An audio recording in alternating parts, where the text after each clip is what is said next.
Well, good morning, everybody, and thanks very much for registering and attending on what's going to be an interesting discussion and a live debate on the future of the workplace from a bricks and mortar and property perspective. For those that don't know me, my name is Jamie Allison, and I'm the head of real estate here at Napton Solicitors in the group. And we've got a really exciting set of panelists who've agreed to join us. And I'll just open up by giving a quick summary as to who's here this morning, and then we will lead into a debate that will be based on some open questions that I will direct to some of our panelists. I'd like to thank them for agreeing to take part today. So I'll start off first of all with Zoe Spence. Zoe Spence is one of the directors and founders of a business called Herdwork. They have nothing short of outstanding areas to work in on a flexi rent basis, and they adopted the agile working model long ago. They've got a site at the back of Kirby Lonsdale at the Underley estate and one on the Crook Road between Kendal and Ferry Nab, Bowness. We're also joined by Business Development Director Clive Briggs, who's a well-known commercial financier in the northwest of Reward Finance. We're also joined by Chris Hibbert, who is one of the directors and who runs Henco International, which is a property investment and real estate group with assets scattered around northwest, but predominantly around the Foul Coast. And we're joined by two professionals as well. Andy Taylorson, who is a director of Eckersley. Andy has got his pulse on the Lancashire Property Neural Network, and no doubt will have some great insight for us this morning. And we're also joined by Charlotte Boville from Jones Lang LaSalle, who is the business unit director, and no doubt she'll be sharing some macroeconomic and microeconomic insights in terms of what she's been seeing over the last 6, 7, 8 months or so, given how the pandemic's affected activity in and out the workplace. You'll understand that the attitude to the workplace has changed dramatically. We've gone prior to March from being in the office and operating at full tilt as businesses to now going predominantly online. There are things such as rent incentives being waved around a lot. There are a lot more flexible lease terms, but the office market hasn't gone away. Some people are saying it's in what's called a wait and see mode. So without further ado, I'm going to table the first open question. I'm going to direct this first of all to Andy, and hopefully Charlotte and Clive can chip in too. Andy, in your view, what has been the impact on value in and around city and town centres relating to office space and development? Right, it's a very interesting question, that, Jamie. At this point in time, whilst the market is rebasing itself, it's probably too early to make a judgment call on the impact on value, simply because the transactions are yet to filter through the marketplace, because we have had this hiatus where there's not a lot of people in business have been putting transactions on hold, just in a wait and see mode. So the level of values are very much influenced by the quantum of transactions. We've not seen an awful lot during the 2 lockdown periods, and the expectation is, for what you've just alluded to, is that the market will rebase itself. So as we return back to I don't know what the new normal will be in terms of business working environment. We'll just have to wait and see, because a lot of tenants will be tied into leases. A lot of landlords will be looking at their tenant profiles, looking at when break clauses or leases come to an end. So it's going to be an interesting time period, but it's probably just a little bit too early to call that just at the moment in terms of the impact on values. The expectation is they'll go down, but it's all about supply and demand at the end of the day. What do you say to that, Charlotte, given that London's investor demand has picked up a little bit since the lull in summer, some say? I mean, I agree with Andy. Short term, obviously, there's been an impact on returns and because of payment holidays, etc. But I think long term, away from probably a select group of core assets, the assets are going to become or have to become more operational in general. So we're going to have to, investors are going to have to accept that there's going to be a greater degree of service provision, management, fit out provision, and multi-let and flex lease is going to become more common. So we've already seen a start in that shift, I would say, because some of the real estate investment trusts have started their own flexible space brands with offering more multi flex leases, etc. So I think so. I agree. It's too early really to tell, but that we're heading for a more flexible future. That's for sure. Okay, and Clive, I know you've been very positively busy supporting people over the last few months. So have you started to see anything yet, given the early nature of what we're discussing?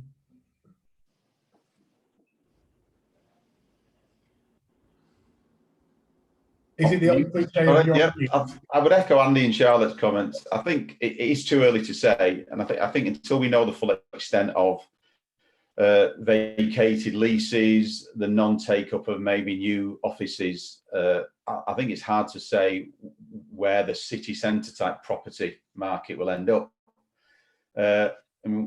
We took a brand new office space in Manchester last year, and we've every intention of staying there for the foreseeable future.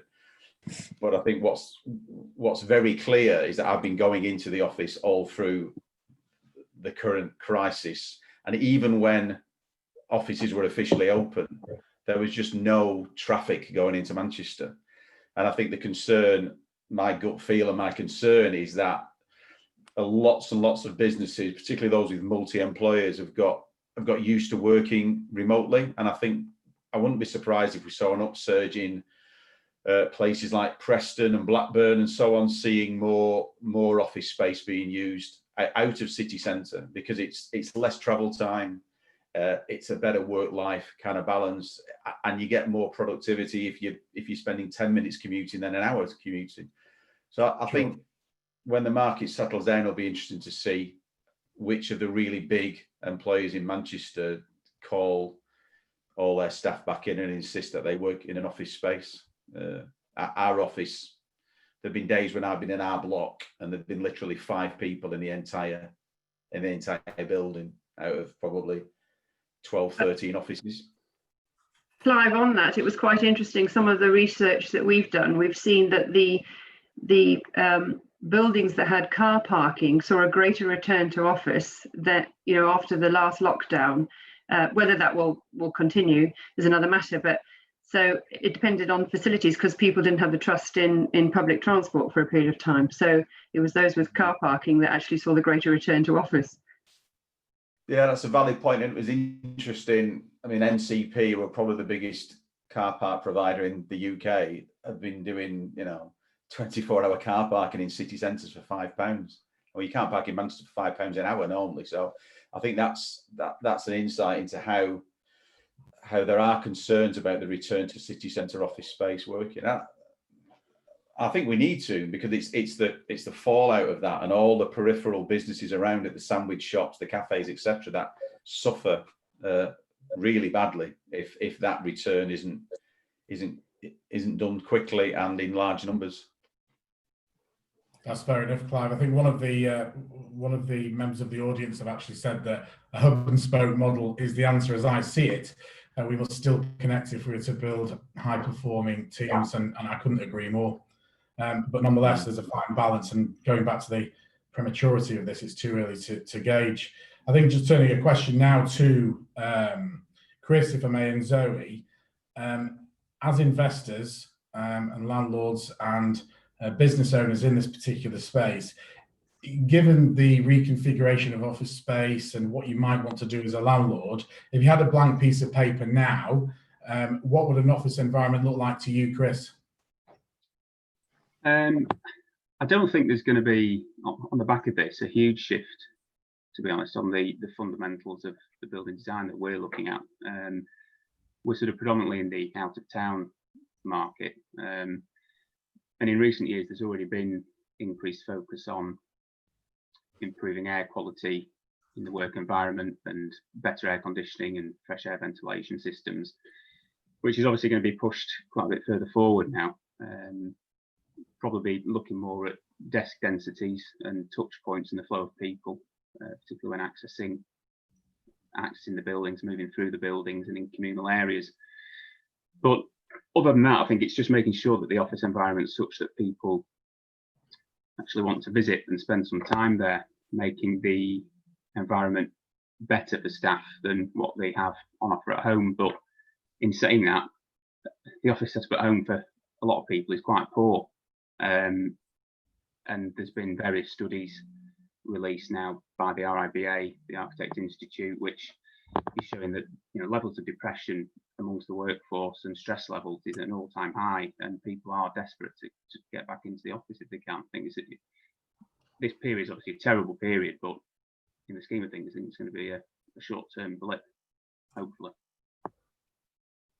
And so, yeah, I think you're right, Chris. I don't think we know the long-term effects, do we, of working from home for a sustainable period of time, both on mental health and productivity. Even we know ourselves that the longer you stay at home, actually probably the less productive you become if you don't have that interaction. And there's creativity and productivity you cannot get unless you have that interaction. You can't be underestimated, really.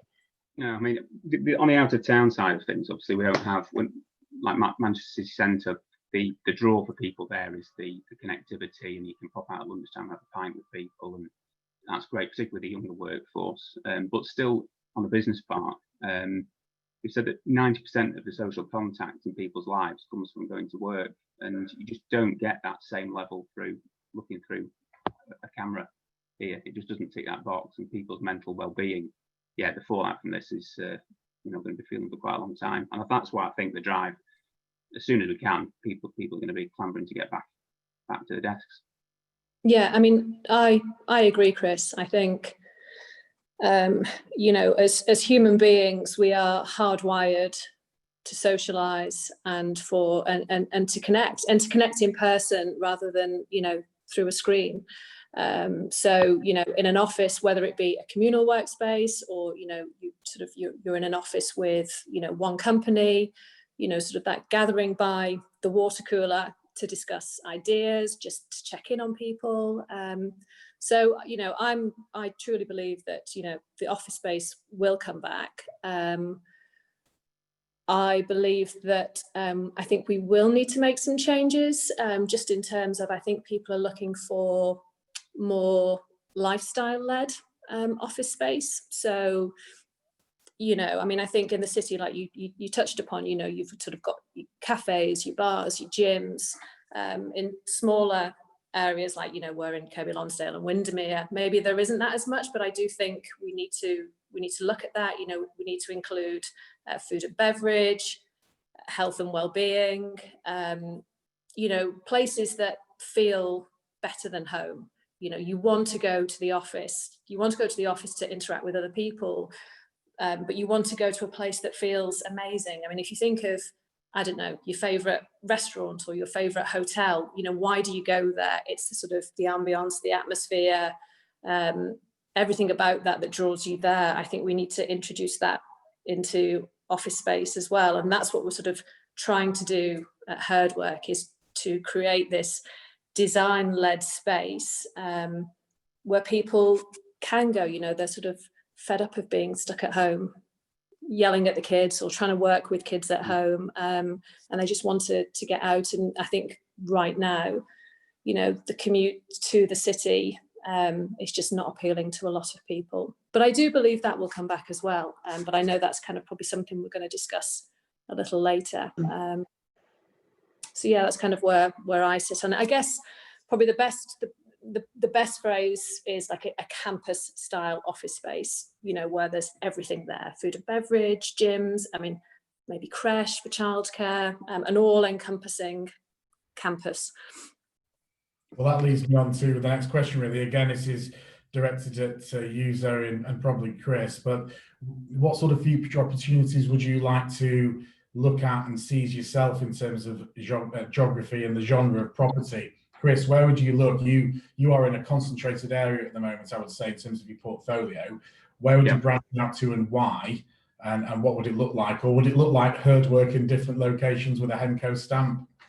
Yeah, I think it's, a lot of people have been talking about this sort of satellite hub model where you have the central base and then putting smaller offices maybe closer to larger residential densities that is easier for people to get to and have some interaction, but then filters up to the main office in the city. So there might be some opportunities there. I think it's just made people and firms a little bit more aware of general disaster recovery planning as well. We had sort of quite a knee-jerk reaction early on with people panicking that, you know, the case of COVID gets into the office and they're all sat on one floor plate, that the whole firm's going under. So we had calls early on for people wanting to set up, you know, satellite offices in that regard for core teams to drop into if needed and away from the main office if there was an outbreak.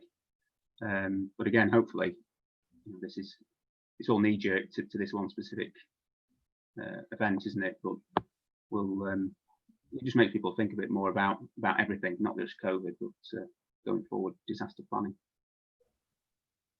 Zoe, have you got anything to add to that? Yeah, I mean, I think Clive alluded to it before, you know, just in terms of people not going into cities, not doing that, you know, that daily schlep into the city every single day. I think the need for city office space will always be there.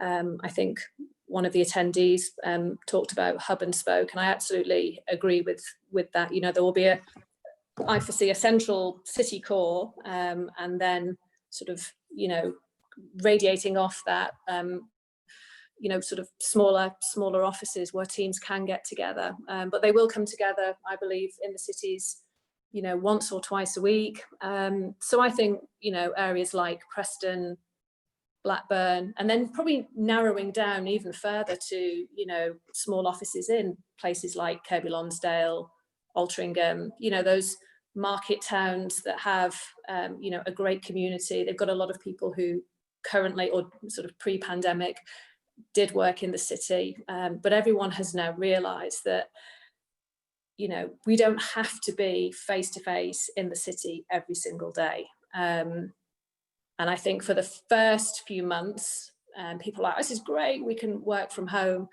I think that novelty is wearing off now, and people are realising that they do want to connect.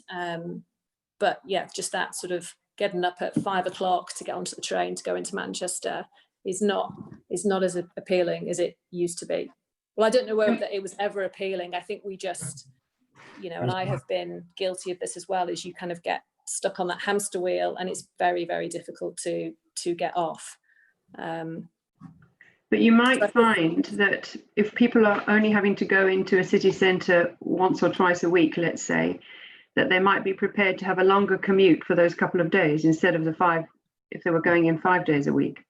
And if you think that we've probably now got a liquid work pool to pull on, so you can have, you know, someone geographically quite far away, if they're only having to go in once a week.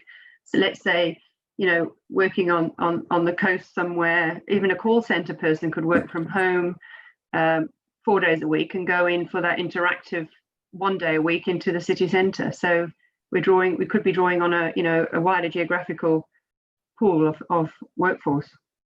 So just in that vein, though, Charlotte, you'll have access to an awful lot of data in terms of property and environments and cities. How do you think our cities will adapt to the lack of daily commuters, and what will you see that will increase in prevalence or reduce to accommodate that shift?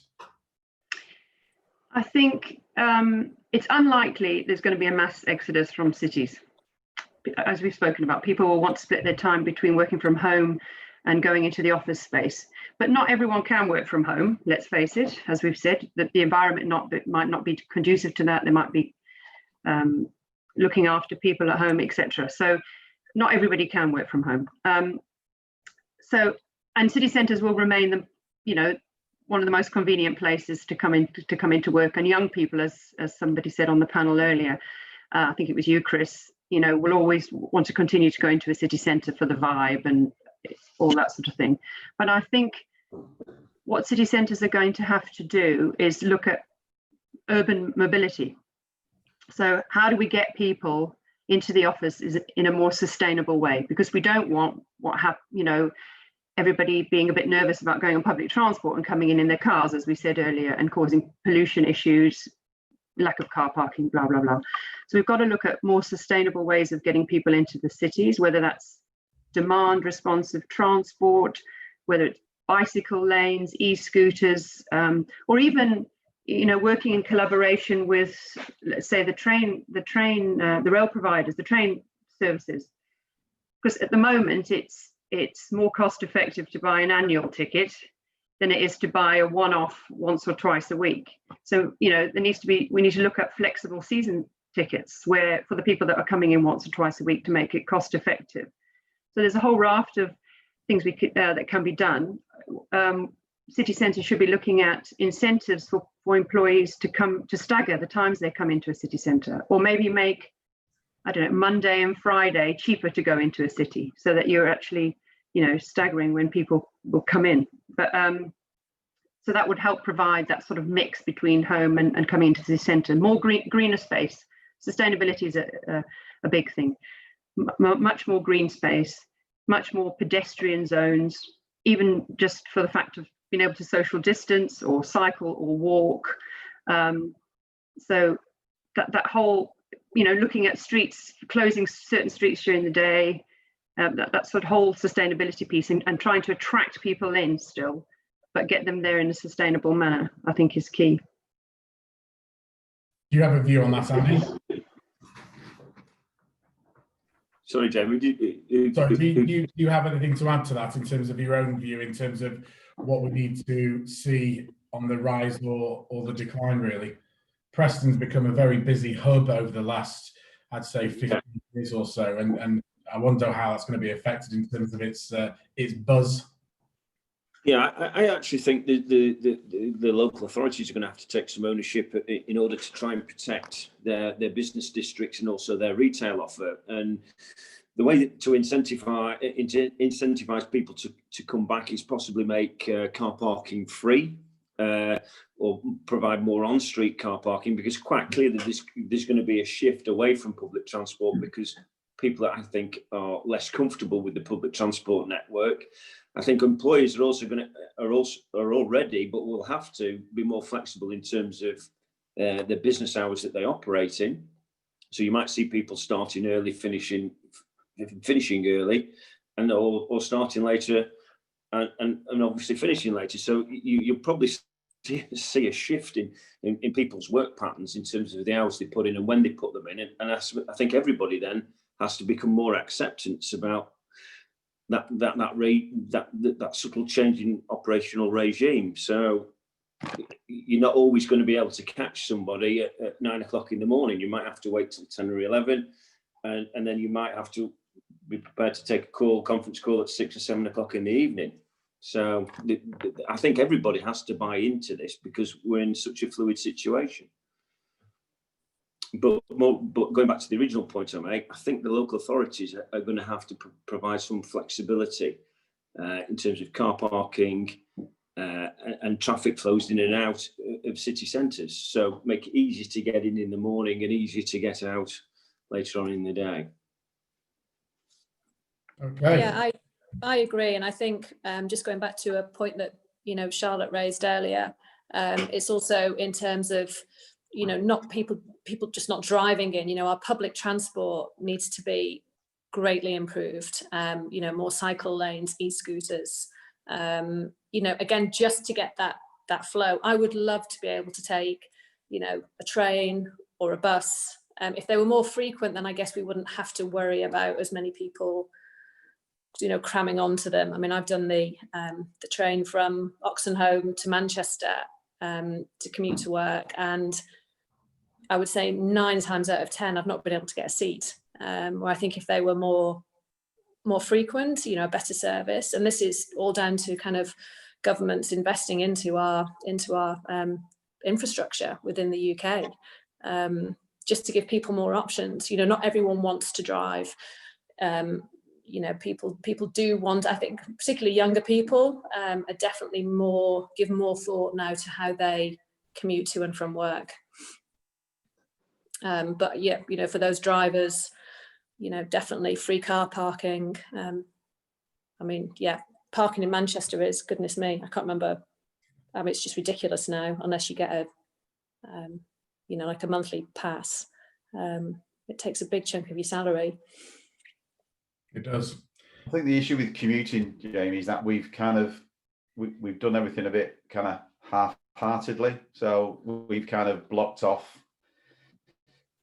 lanes and made them for buses and taxis and cycles only, but they're not provided enough of those or encourage people enough to do those things to make them as efficient as they need to be. So if you take the kind of end of East Lancs and Chapel Street going through Salford into the bottom end of Manchester, you know, there was a time when that was almost 3 lanes and then 2, and now it's 1 unless you're in a taxi or a bus.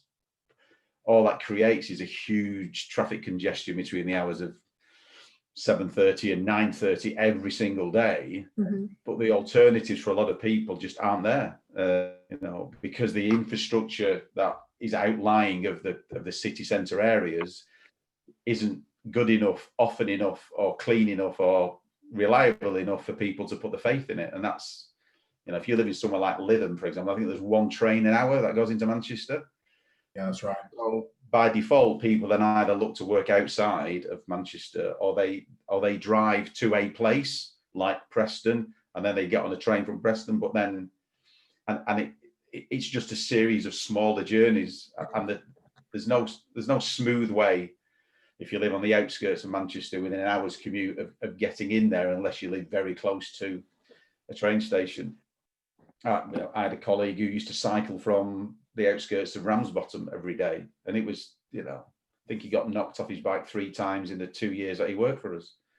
And it's the whole infrastructure that needs to be looked at if we're going to make city centre commuting more appealing for non-car drivers, and it's just not there. And coupled with that, we've got this announcement, was it last week, that all of a sudden electric cars will be almost mandatory by 2030. Well, you can count on the fingers of one hand probably the number of charging points in Manchester, and probably in most places. So it's just not one thing. It's a whole series of blocks that have got to be put in place to encourage people to get into cities in a greener, cleaner, smoother way. And obviously the current pandemic hasn't helped, because it's just enhanced fears of cleanliness and infections and so on. And I'm a bit like Zoe, you get on a train and yeah, we've all been there. I think it's a shame really for the UK, because in many ways, and this is probably a little bit political, but we always seem to be behind the curve in terms of adjusting our outdoor space, be it in a city or in a tourism destination.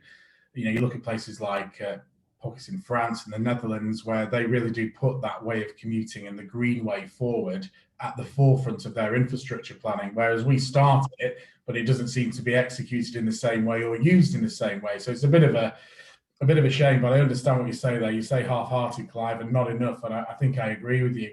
I think in that vein though, Chris, talking to you as an investor, and Charlotte alluded to this before, what sort of facets do you think would be not a nice to have, but a must have, to make sure you've got that viable, attractive office environment in the future as an investment scheme? Me to go first on that. I think it's going to be pretty much as it was before. I don't think there's going to be too much variation on the boxes that need to be ticked. But if you're talking about buying into a currently let or occupied scheme, there's obviously going to be a lot more scrutiny over the nature of the business or the sector that tenant or tenants are operating in.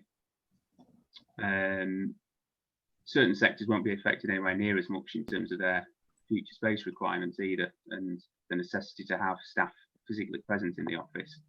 As Charlotte mentioned, I think accessibility and transport links are going to be key, and just making sure that the building's flexible in terms of its M&E, and sort of puts the emphasis on future planning, forward planning for whatever comes at us. We can the building can morph into what it needs to be, whether that's through change of use or just making it easy to sort of move with the times.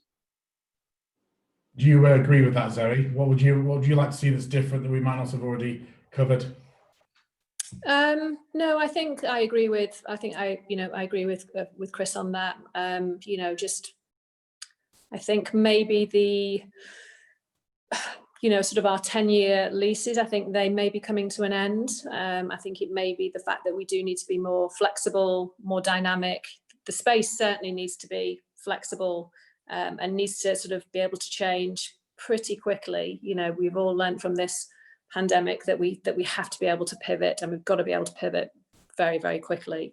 And then I think, you know, what I said before, I think we do need to have, whether it's in the office or within, if it's an office park, some form of, you know, health and wellness, food and beverage, and things like electric charging points, which, I mean, you're right. I mean, in Cumbria, I think Booths is pretty much the only place where you can go if you've got, you know, an e-car to get charged up right now. I would love to drive an electric car, but it's just not going to happen right now because I've got nowhere to charge it.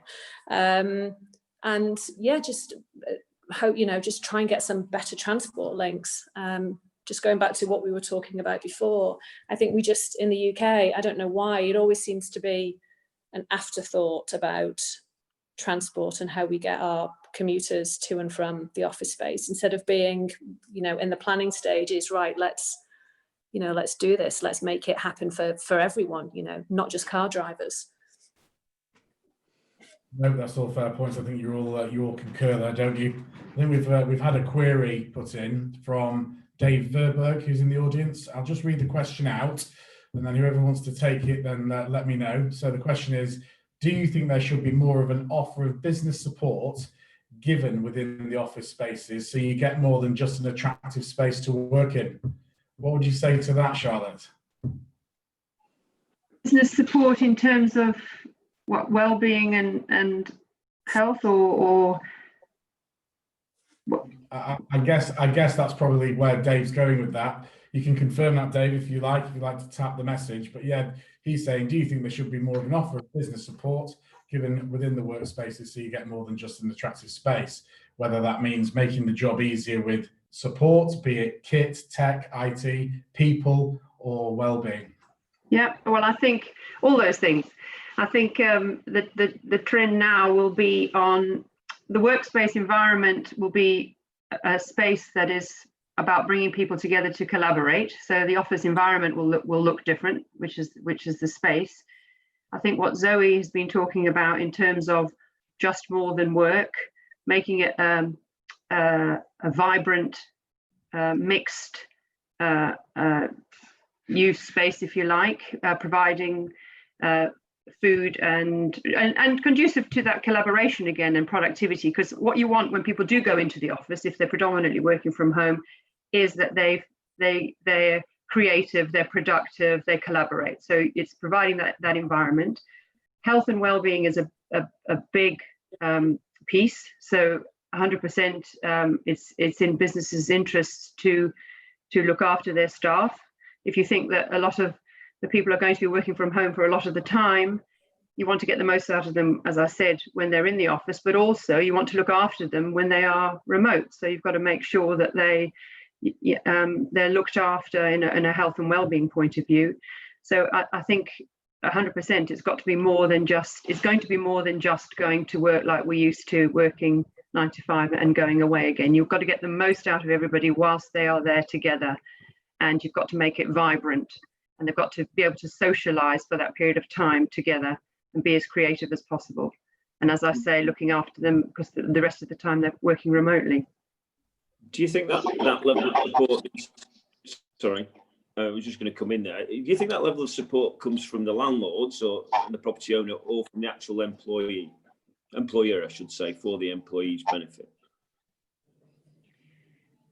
If that's directed at me, then I suppose in a multi-tenanted building, then a lot of that's got to come from the landlord Agree. Yeah. in space. But if it's, sorry to cut across again, but if it's the responsibility is going to fall onto the landlord, there has to be then an expectation from the tenant that they're going to have to pay extra for that facility, either through a service charge or base rent. And then going back to Zoe's previous point about 10-year leases, if leases are going to be shorter and offer more flexibility, then again, tenants are going to have to be prepared to pay more. So we go back to the original question, where the opening question that we had was what impact on value, and it was too early to call. If these concepts come through to fruition, then actually you might see costs or rental values going up because the landlords are having to provide extra services. Yes, I think that's absolutely a possibility, and maybe if portfolio strategies are about reducing the whole portfolio to a certain extent, but having fewer but more higher quality type space and buildings, then we might be prepared to pay a bit more for the space. It certainly will be more expensive per head. Yeah. Yeah. So there's a cost benefit analysis that'll have to be undertaken, won't there? Yeah. And I suppose, yeah. given the questions that I wanted to pose about whether this changes, say, long-term property portfolio investment strategy as far as you're concerned, say, Chris or Zoe, going back to that point of it's probably a little bit too early, there's probably so many more facets that ordinarily, and let's say for the sake of argument, 12 months and further back we wouldn't have thought would be important, have now become super important, which of course incurs cost, be it, proper breakout areas. I don't want to use the word canteen, I can't think of another one, but all the well-being that's enveloped round. It's a mix between the Ivy, a Herdworks office, Olympic Court from Henco, and somewhere sat in a Preston, a Kendal, a Lytham, a Manchester. It feels like it's going to be a really big mix, and for it to filter through to be right, it's going to take some time in terms of the perfect office model, isn't it, really? What do you see as being, as an example, Charlotte, given the extensive nature of your business, where is perfection in terms of an example of an office that you've seen in any of the portfolio that your business manages? Can you give us any examples? Well, a lot of them are if you're looking at the UK and London, of course. So there's all the high. I think the competition, let's say, for the high quality new space is likely to be more intense, and then these sort of more unmodified buildings, if you like, will see probably lower levels of demand and require a greater degree of investment to get them up to spec. So, I mean, if you talk about London, you're talking about the Googles, the Facebooks, and that sort of real high end, where they already have collaborative space, canteens, food areas, areas for leisure, whether that's pool, whether that's gyms, that sort of thing. So they have that sort of space, but then they are creative businesses. They want creativity, and they're ahead of the curve with that in creating space to sit and be creative, and not in a formal manner necessarily, on a set of bean bags. And we did a fit out actually in the Netherlands, talking about the Netherlands, that I went to see when we were allowed to travel, and it's amazing. Even the acoustics, the different areas that you can go and sit. You can sit in a sort of theatre type way and look out at a beautiful view, or you can sit on. So it's different spaces with different textures, different acoustics, and that sort of collaborative space. So they exist already, with the real high-end corporates, all the sorts of businesses that have needed that productivity and that creativity when they've got people together. But they're the sort of, the ones I mentioned. It's interesting, actually, as you've been talking there, Charlotte, and it probably answers a little bit of what Andy said before. Dave again says, but if those services lead to more successful businesses, then it's money well spent, and it's pretty hard to disagree, really, isn't it? It's having that, it's taking that bold step, no doubt, Chris, as a landlord to take it up a notch, isn't it, really? I think, yeah, and it's obviously a change of mindset from the occupier as well. I mean, we have to fight hand over tooth to increase the service charge by 30p a square foot to get an extra bin that's needed on site. So if you start saying you're going to be putting all these weird and wacky things in, and the rent's going to be going up by X, Y, and Z, then they have to understand the link through to the benefits that come to their workforce. And I'm not going to say that we're sort of behind the curve in that regard in terms of London, but we probably are a little bit. It's more traditional approach here, and sort of slowly getting there. But yeah, I'll have to see if it's impacting on values that way and costs. It's just educating the workforce, I guess, isn't it? And those that are in control of it. Yeah. Yeah.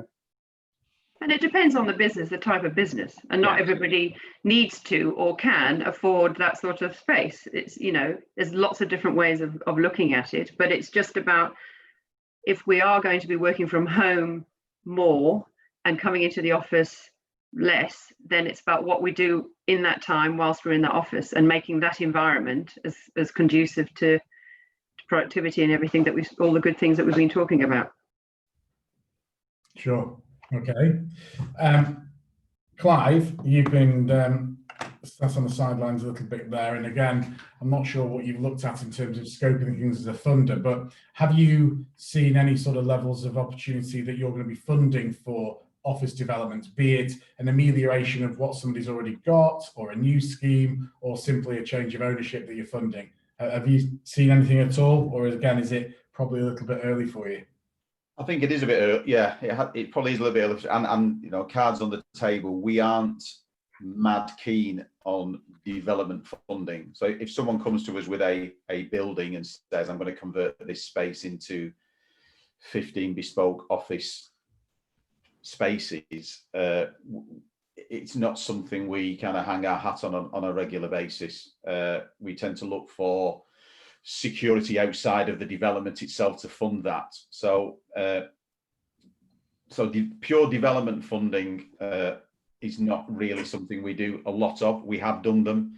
I think with regards to office space, it's interesting picking up on Andy and Charlotte and Chris's points about, and the point Zoe made early on in the chat about shorter term leases. I guess the issue that potentially brings up is that if someone is creating a more bespoke high-end space, but potentially over a shorter kind of 5-10 year lease period, not probably us, but other lenders will look at that and go, well, I've only got an assurity of 10 year for 10 years. How keen am I to lend on that? Because after 10 years of Google or Facebook or IBM or whatever might just go, thanks very much, we're off. And your landlord has got this fantastic space, but with no tenant in it.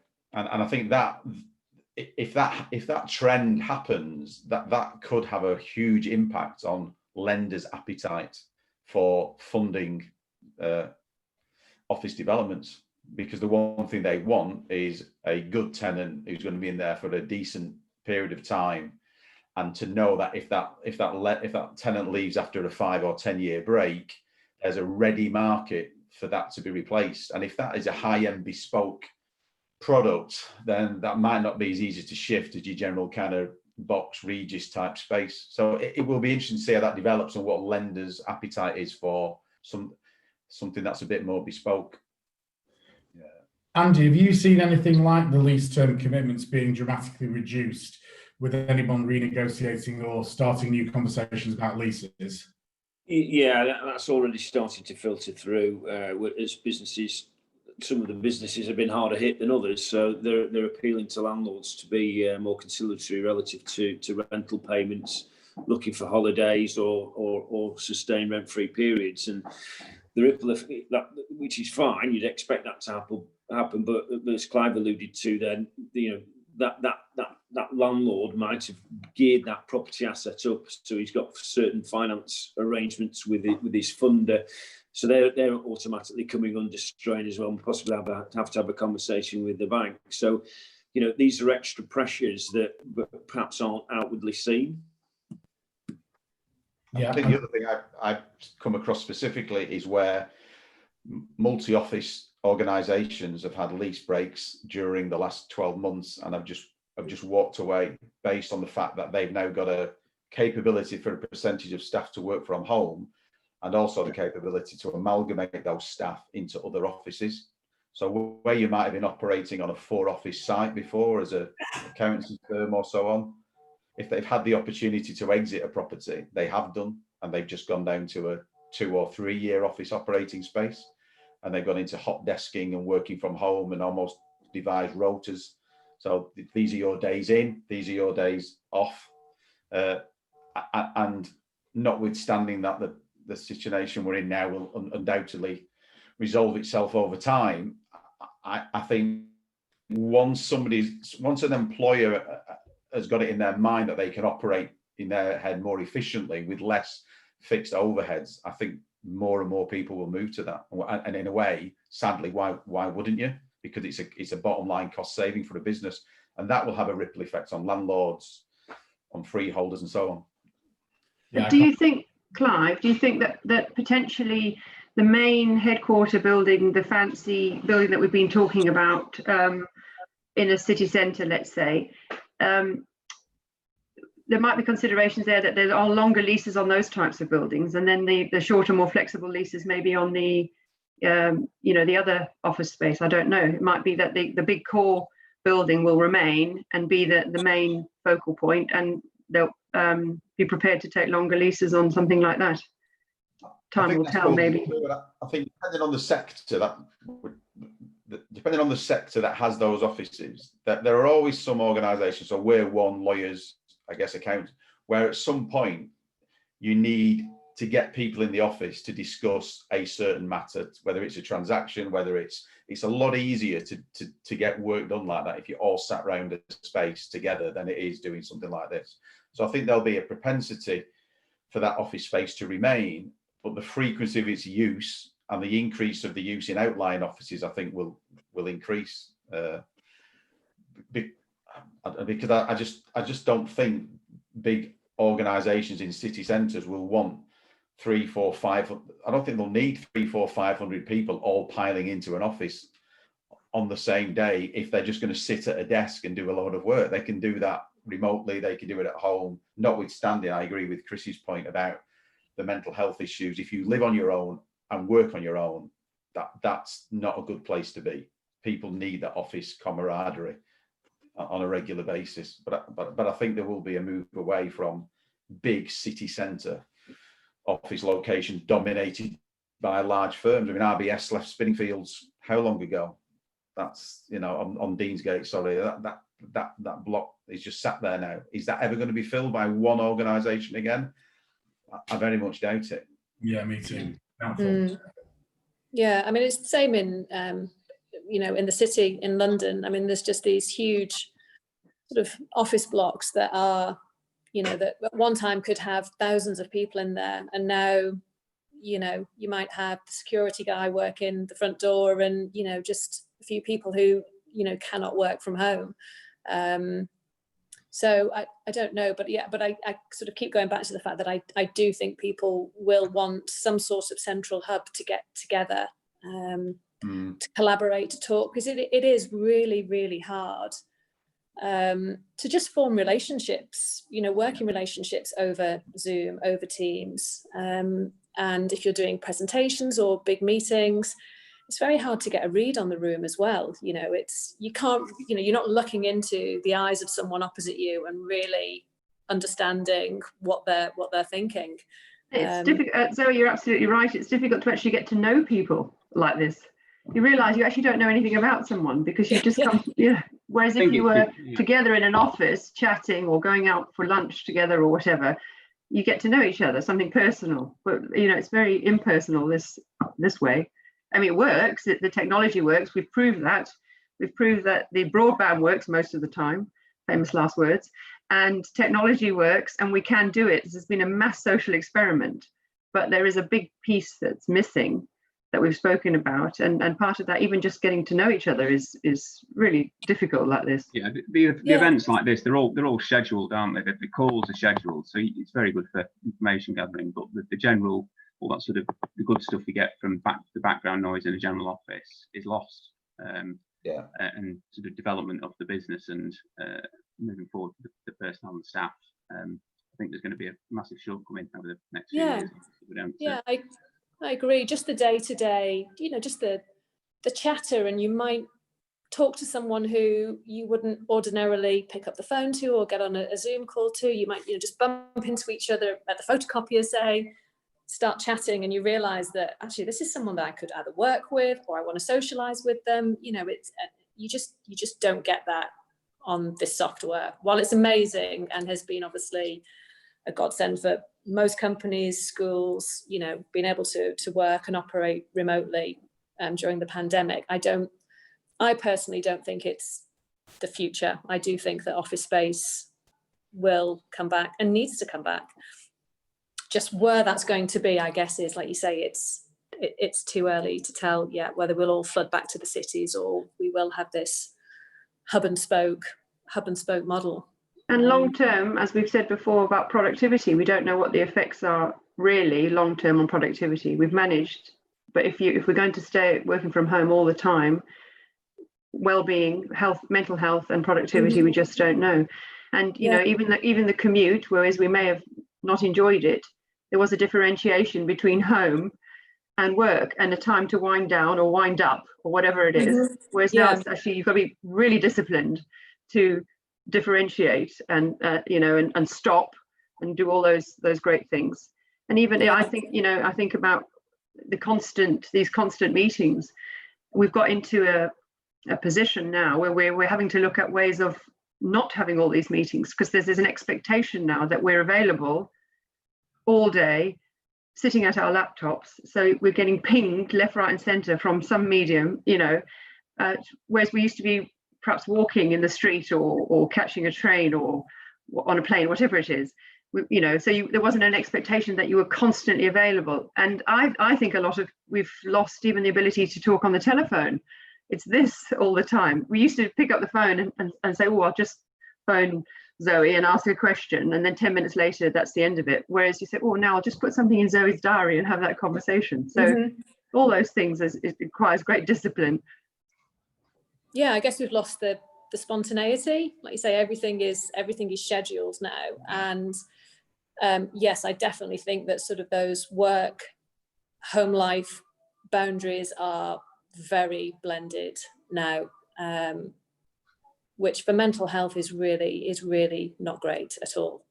And then the other thing with home working as well is, how do we monitor health and safety? You know, just who's responsible for that? I think I read something in the Times at the weekend where I actually think it was a lawyer who fell down his stairs at home while doing some sort of work for, you know, and it was just like, well, who's actually responsible for that? who's accountable when you're at home working? It's just an interesting sort of thought that I'd never even sort of contemplated. Yeah, and businesses need to consider, if this is the future, this flexible future, what we need to provide for people working at home. We've done it now on a temporary basis. We thought it was a temporary basis. But actually long term, do we need to be providing the right chair, checking that everybody's got the right space? Yes, they might have the technology. Is it at the right level? All that sort of ergonomics and you know, health and safety assessments and all that sort of thing, which we've sort of got away with mostly now, not doing anything about, and everyone's sitting on the end of their bed or whatever. But long term, that's not possible. No, it isn't. I think we've covered some really good topics here. And just to throw into the mix, Dave in our audience has said, I'm fed up of talking to the lamp in my house. We've run out of things to say to each other. And I couldn't agree more. And just going on your point there, Charlotte, you know, we spend as a business ourselves, to give you some insight, we will speak to our teams over the phone or like this, and we'll talk to them about anything but the file, the matter, the technicals, the client, just to make sure that they're okay. And that's not us coming across as twee. It's a real sincere, what do you need to make this a lot more palatable and comfortable for you? Because it's going to remain with whatever frequency, we don't know, but it is here to stay for the mid to long term in one way or the other. So it is important. The mental aspect of it is crucial. The ergonomics are crucial, and the frequency with which we get together is also crucial. So I think this has been a really fruitful discussion. It's been probably a little bit like therapy to some extent, but I'd like to thank you all for getting together. I'd like to thank people for submitting some of the questions that we've answered. And after this event, we're going to post the recording. And if anybody has any questions that they want to fire at us, any one of the panel, that is, we're going to share the contact details of the panel participants as well. So I think for the time being, it remains for me to say thank you very much for everybody who's registered to watch this. I hope you found it insightful. Thank you very much, Charlotte, to Zoe, to Chris, to Clive, and to Andy. And have a great weekend, and let's not be too scheduled in our lives. Indeed. Thanks, Jamie. Thank you.